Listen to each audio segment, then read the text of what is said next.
This final, in a holy week of meditations on the fruits of the Spirit, very brief meditation on long suffering.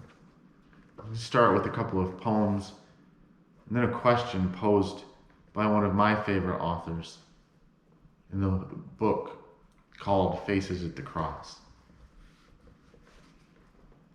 This first, entitled A Four-Letter Word, Tree. His word at last turned wood to him, carved in a cross. They held his word against him and pressed word made flesh, a word made wood, and pinned him and nailed him to it. All this to prove that love is more than word or wood, than skin and bone, is rise and walk, heal and hope, and live. And this, entitled The Last Miracle. What could you think as they pounded through your open hands?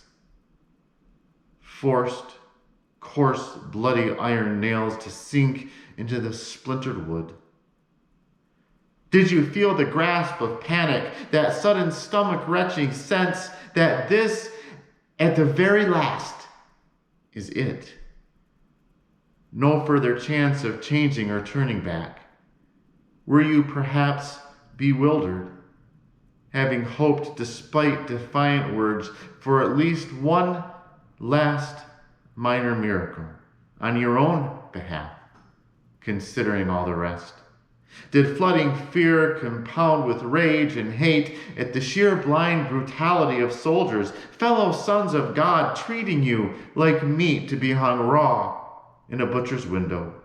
Or dare we yet believe what is written, that your concern was, even at the end, to shield, to plead in cause of all who wield the whips, salvation, who those that wield the crushing hammers of this crucifying world, for those did you die? For me.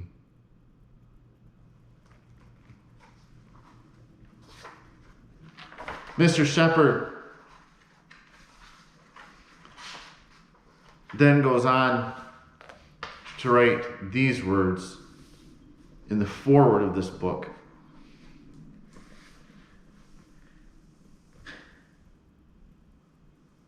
The scriptures tell us who were there, yet beneath the written testament, reading between the lines, we can perceive, if we are open, a far wider audience, a much more all-encompassing throng that stood about that cross on Calvary.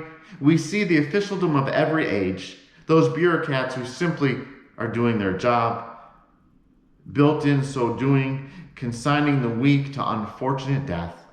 Leaders ready to commit judicial murder rather than risk their own position of authority and power.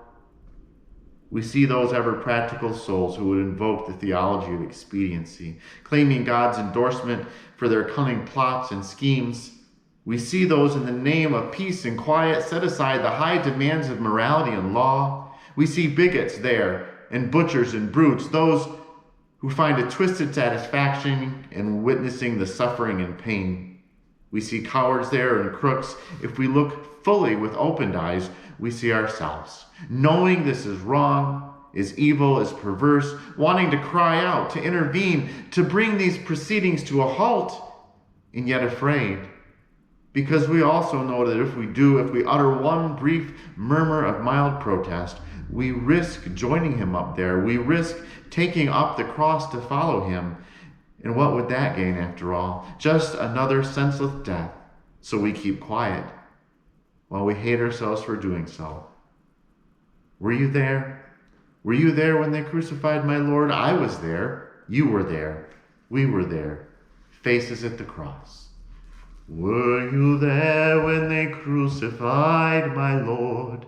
Were you there when they crucified my Lord?